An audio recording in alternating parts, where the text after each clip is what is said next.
well, growing up in Mexico, it was a point that I spent more of my time talking English because I just speak Spanish at home. And well, people that speak two languages, they know like your brain get confused.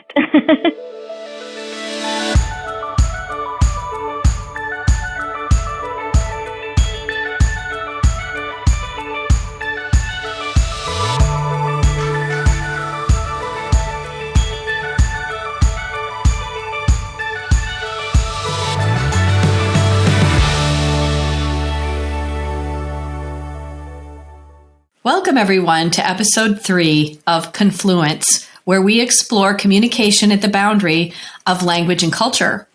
Today, I am so excited to welcome Yasmin Caballero. Yasmine is a purchasing manager for a Tier 1 automotive company here in the Detroit area. And we did most of our coaching on virtually. However, we were able to meet up 3 times, maybe 4. Remember that time we tried to meet up in the Starbucks? Oh my God. They didn't have enough employees and they kicked us out. Right. Yeah, that was terrible. So it's been a mix of virtual and in person, but we did most of the hard work, I would say, virtually, right? Yeah, definitely. And Yasmin coached with me for a little over 3 months. Just a couple of weeks ago, she presented to her boss, and she's going to tell you all about that experience. So we're going to speak today about her experience at work before she engaged in coaching, what motivated her to reach out for help, and then where she feels she ended up as a result of doing all of the hard work. And believe me, Yasmin is a very hard worker. So let's kick this off. And I'm going to just start out by asking you a really simple question, Yasmin. It's asked in a lot of interviews. Tell us about yourself, but give us a little bit about who you are and your background. Definitely. Thank you very much, Barbara. Well, as Barbara mentioned, I'm Yasmin Caballero Escamilla. I'm from Monterrey, Mexico. I was born and raised there. I was lucky enough to be able to travel around the world. I study business management and I have a master's degree in international business and global management. Tell us where you got that degree. Where did you get your master's? I got my master's in Spain, in Madrid. Which had to be very cool. It was amazing. I totally recommend the experience to studying abroad, and it expands your cultures with others. So you can learn a lot about humans and how to interact, right? Communication. Absolutely. Yeah, us humans. Tell us, because I know one of the things I found fascinating about you when we first met is that tell us about your elementary education up through grade 12 in Mexico. Yeah, so I am very lucky to have my parents, me and my brother were sent to a private school in Monterrey, Mexico. The name of the school is Oxford School of English, where the school is 95% English, just 5% Spanish. So when growing up in Mexico, it was a point that I spent more of my time talking English because I just speak Spanish at home. And well, people that speak two languages, they know like your brain gets confused. But your brain also gets flexible, right? Right. Yeah. Like I developed this ability that I can be speaking in English and suddenly putting Spanish words in the sentence and going back and forth into languages like I am talking normal. Yeah, I found that fascinating. And I think that's a facility that not everybody has because you developed your second language so early in your life. Your brain developed that facility so that even no matter how long you've been away from English, you can switch into it pretty quickly. Would you say that those 3 years that you spent in Spain, you didn't speak much English at the time? Yes, I did not speak English at all. You went completely back into Spanish at that time? Yes. Yeah. Yes. That's and consider Spanish is different depending on where you learn it, right? It's not the same the Spanish that we speak in Mexico than the Spanish they speak in Spain. So that also brought more confusion to me when I am learning Spanish from another area and words doesn't have the same meaning. Yeah, absolutely. Correct me if I'm wrong, but I think you worked for a bit in Spain after you got your degree. Is that true? Yes, yes. I was lucky enough after my master's, I got an internship in the meantime. And when I graduated, the company that I was working with offered me a full-time job. So Cool. I was supposed to stay in Spain for a full-time master's, 9 months, the craziest 9 months of my life. And I ended up staying almost 3 years.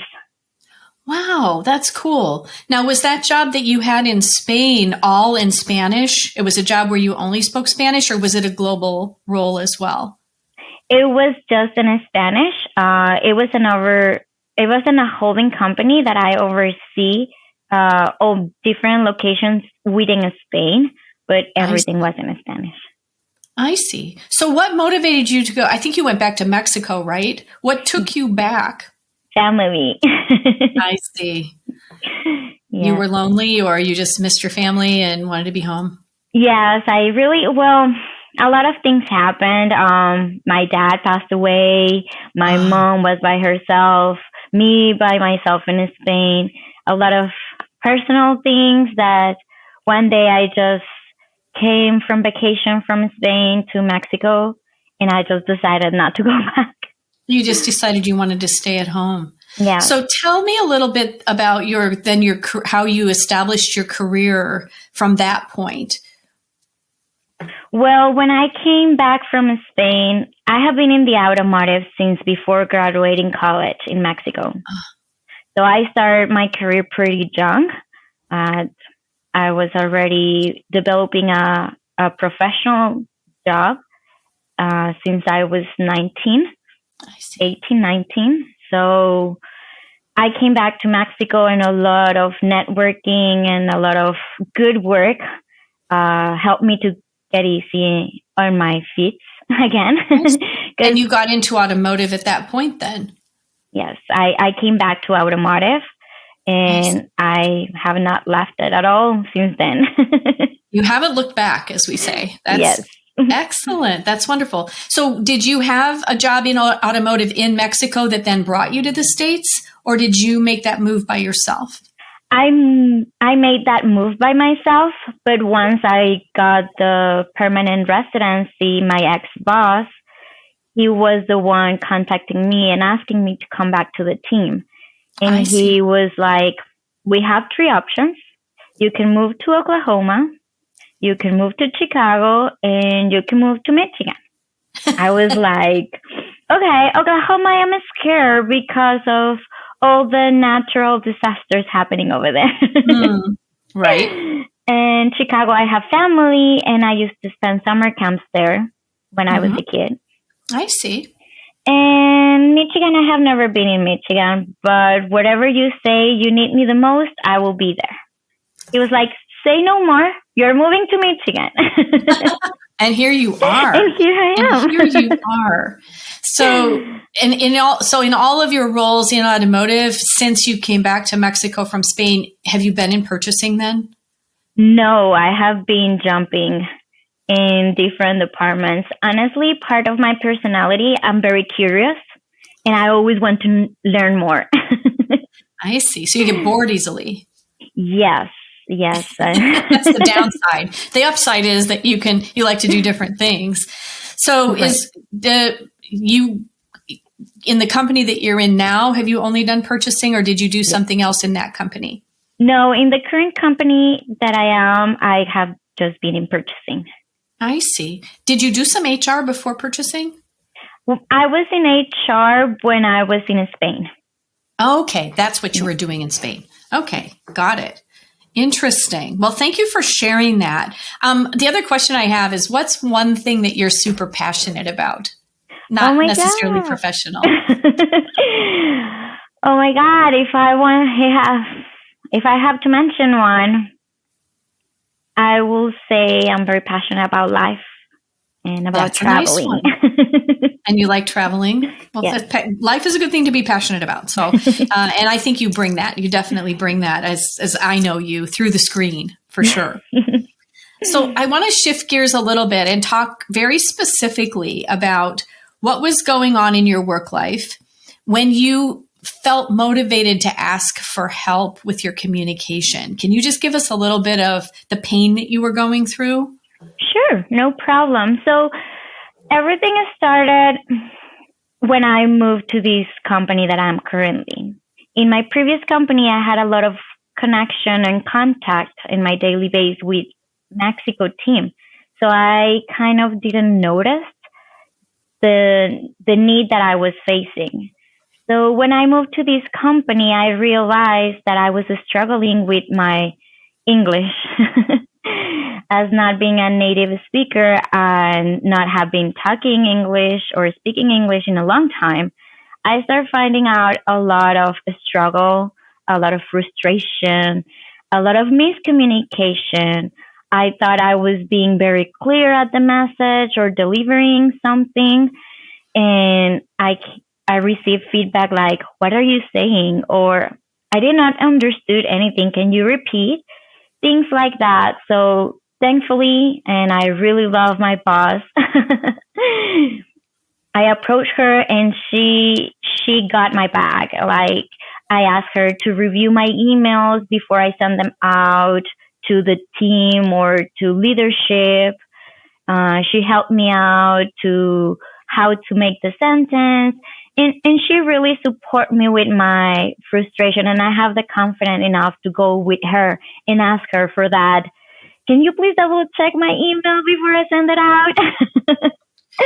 But I know when we were working together, you felt kind of bad about that, right? That right. You were asking and that's her. what it started everything, because one day I'm like, so I am bugging my boss. Like, she has a lot of work and I do too. And I am making her work extra by helping me. And that is so nice of her. And I will be always grateful with her about it. But I'm like, I need to do something with myself. Well, and I think for people watching, we should say that not everybody's boss would do that, right? I've met your boss. She is lovely. And it's so nice that she did that for you. But some bosses in some circumstances wouldn't take the extra time or make the corrections. And to be honest, it's really not their job, is it? Right. They have other things to do. And because I know you said it to me once during the coaching, I wish people would just correct me. Right. But what happens is that they don't, because number one, they don't know how.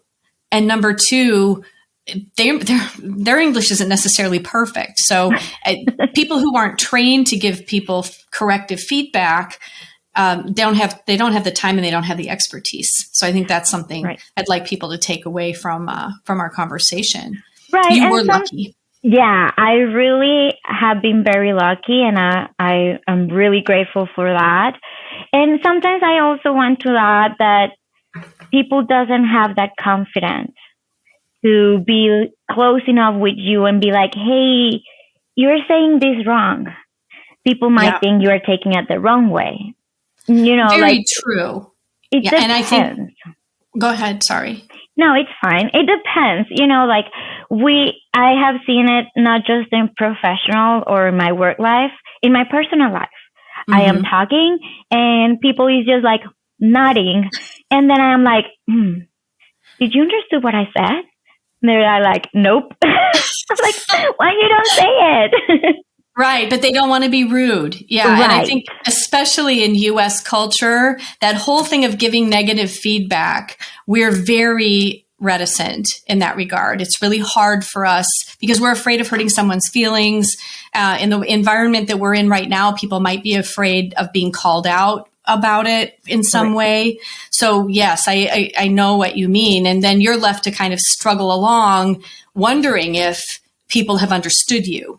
Right. I want to just insert here that when Yasmine, the person who reached out to me regarding Yasmine, is the talent management person in the company. And he happened to know me. We had worked together some years ago on a completely different project. but when he called me, he said, we have this young Mexican woman. She's just delightful. We don't exactly know what the problem is. It could be accent. And we're wondering, I thought of you because I thought you might know someone who does accent reduction. And I said, well, I can diagnose whether or not it's accent reduction if that's the problem, but let me talk to her. So that was the first time that you and I met. And it was obvious to me immediately that accent's not your problem. It's really not. So I was able to help him understand the kind of help that you might need. Did you ask for any specific type of help, or you just made the need known, like when you talked with Tom? Well, I talked with my boss, and I went to her in one of our one-on-ones.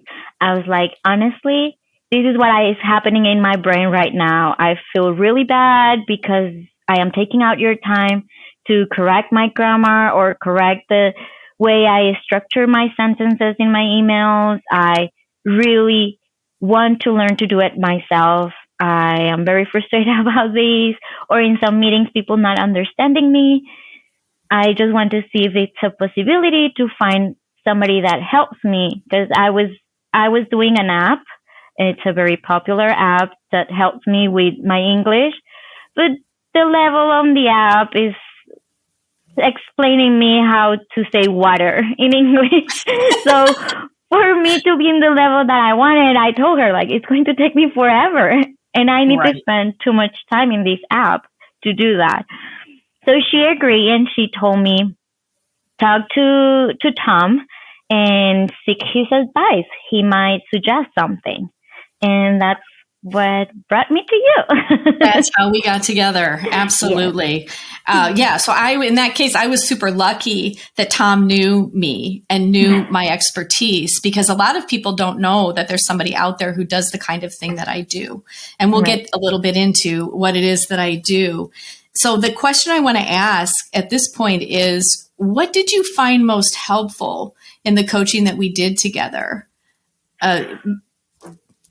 Well, what I find more helpful, honestly, is watching myself. The video. Yep. Yes. That's true. It's so instructional, isn't it?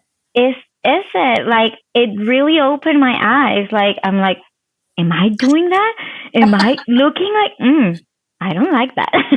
Nobody likes it. And especially the first time you hear yourself on video. I think although these days so many people use Instagram and Snapchat and all these different things, this technology that I think younger people are much more used to hearing their own voice just because of technology. When in my day, we didn't have all of that. So it was like the first time you heard yourself recorded, you were like, oh my gosh, that's my voice. And because you don't recognize yourself, right? It's crazy. But I have to say that watching yourself is much more impactful than somebody telling you that you're doing something, right? Yeah. I think you can relate to the fact that I would say to you, in fact, we dissected your videos line by line, didn't we? Yes. Yep. That technique that you have at the moment of coaching, it's what really helps me a lot, because I have had English coaches, like coaches that teach me English before, and I grew up and going to a 95% English speaking school. I still struggle. And I was lucky enough to learn it since I was a kid, but still there is much more to learn. And the way that you do your coaching and your methodology really helps me out to find out those small areas of improvement that it's not very obvious to everybody. Right. It's interesting because you have had a long history with English, but we've talked about the fact that when you're under pressure, your tendency is still to put English words in a Spanish sentence structure. And that's something we worked really hard on, isn't it? We rewrote and restated things a lot of times, and it takes a lot of iteration to really get good at subject, verb, object. Yes. As I repeated that to you many, many times. But there's also the fact that part of communication is cultural. We, in American culture, we're what we call low context communicators. We want to get to the point really fast. We don't want a lot of words there. We're more concise than in Spanish speakers are. So you had, did you find that cultural Honestly, learning helped learning you? how American culture communicates compared with Mexican culture really helped me to have a different vision of how I want to put my sentence, how I want to communicate. Try to make it straightforward, not yippee yippee yippee like we're talking a lot. Well, and we had that whole thing with you where you were tacking extra words onto the end of the phrase.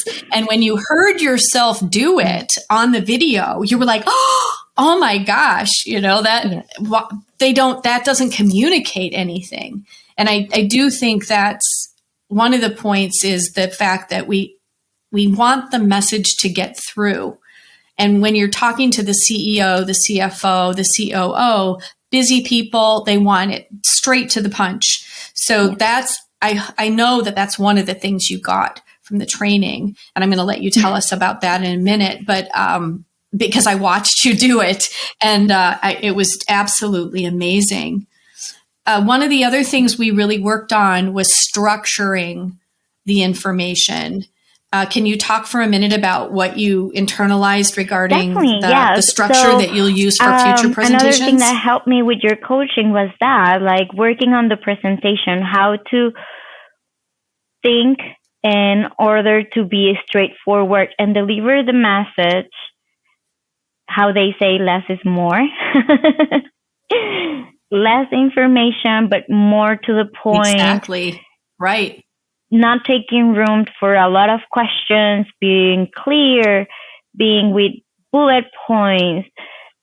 Easy structuration of the presentation helped me to, at the point of being in front of the CEO, the CFO, and giving this great presentation about a huge savings that I was able to create during a crazy world pandemic. Really, really helped me. Yes. Right. Which is going to help the company a lot. Yeah. That your logistics project, as we called it. Yeah. So I'll just explain a little bit about the methodology that we used. We iterated one presentation probably about 5 times, I would say. Yeah. And iterating one presentation allows us to really concentrate on and focus on the communication and see the progress because we're always comparing the same thing. But at a certain point, we got pretty good at that one and we switched to a second presentation. And this was the one that you gave for your boss. And I was present. And I have to say, I was just super proud because you did say straight and you did. And you even told me after the fact that you felt yourself at one point maybe going off on a tangent. So tell us about that. How did that feel? What was that process for you? After working with you and previous sessions and analyzing the recordings and all this work that we put together all this time, it really made me aware of what I do, how I say it, the intonation, if I'm very excited, if I should be low, if I should be smiling, if I should be more serious. All those things really helped me. So at the moment of being fluent in the presentation, my brain just naturally was able to catch me in that, like, I am going out of the tangent. I need to come back.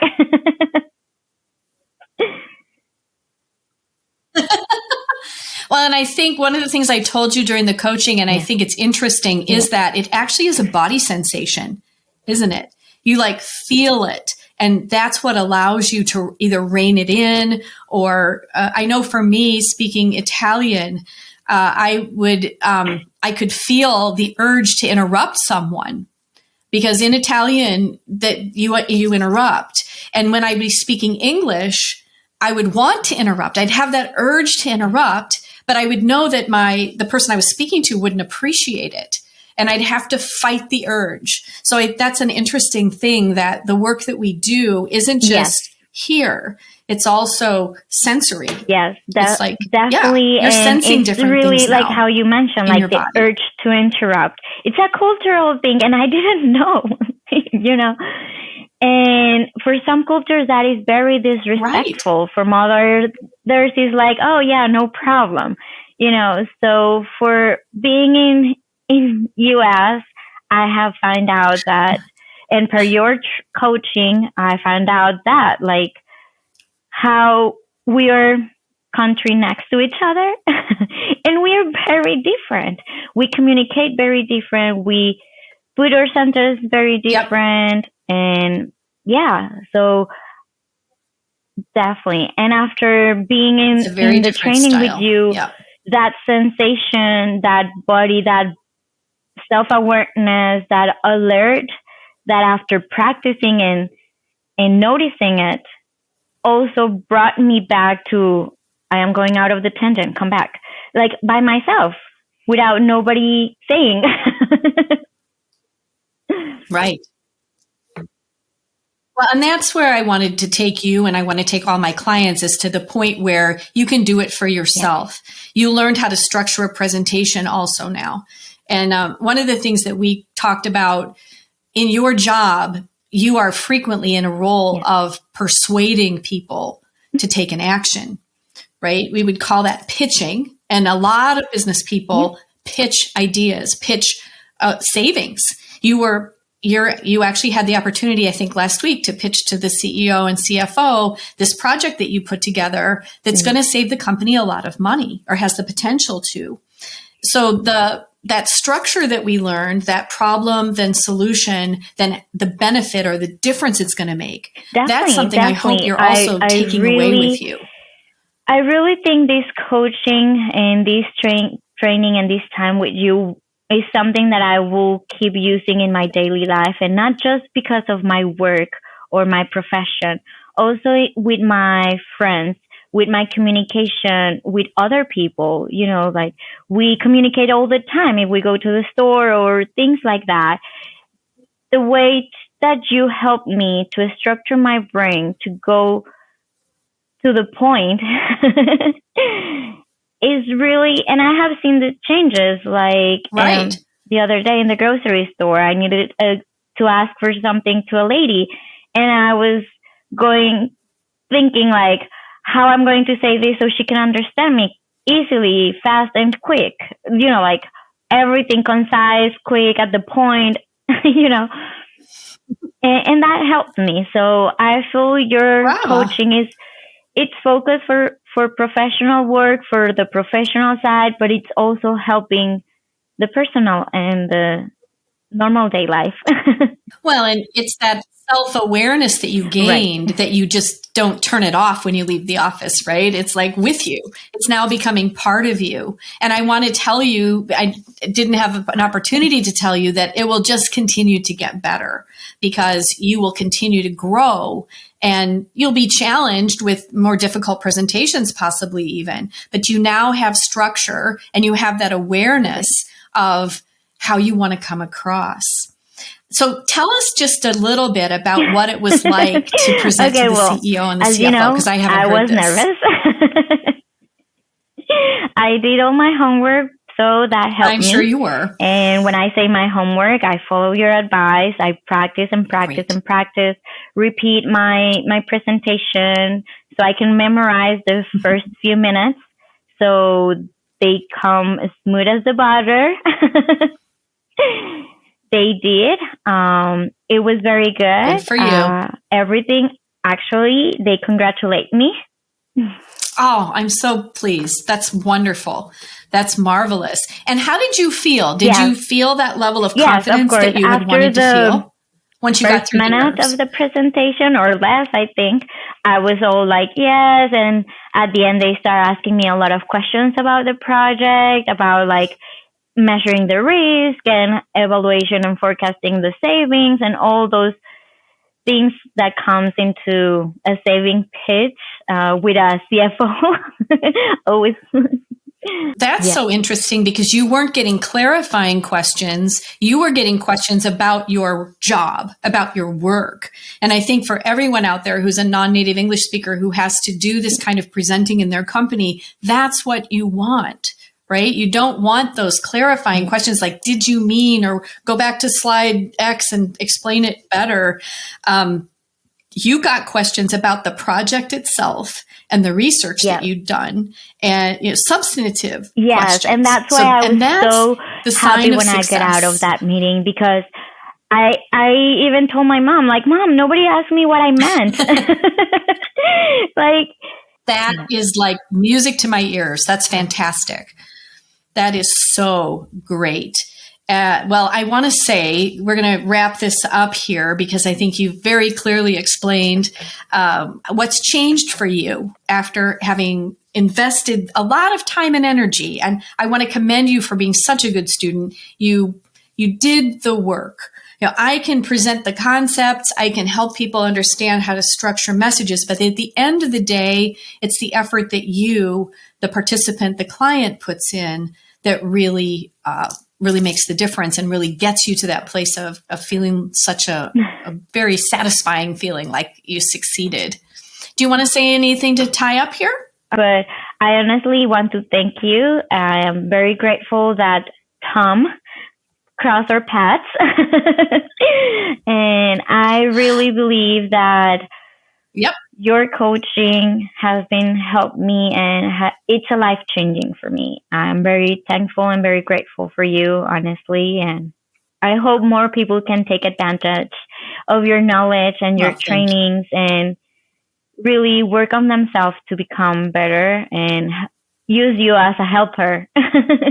Well, and to get to the next level of their career, I mean, I really think that this skill is that skill that is the game changer for taking on a larger role, which I think is something that you had also discussed with your boss in the beginning. So yeah, for sure. Thank you so much for that endorsement. I really appreciate it. It was just such a pleasure to work with you. Thank you so much. And thank you everyone who tuned in today. We really appreciate your watching the show. It's gone a little over 30 minutes. We hope you stuck with us through all of it. If you enjoyed it, please consider liking it and subscribing to my channel on YouTube. It's Boldt Global is my channel. And if you'd like help, the type of help that Yasmine here experienced, you can head over to boldtglobal.com and you can book a call with me. Thanks so much, Yasmine. Thanks so much, audience. And we'll see you next time. Ciao. Ci vediamo la prossima volta.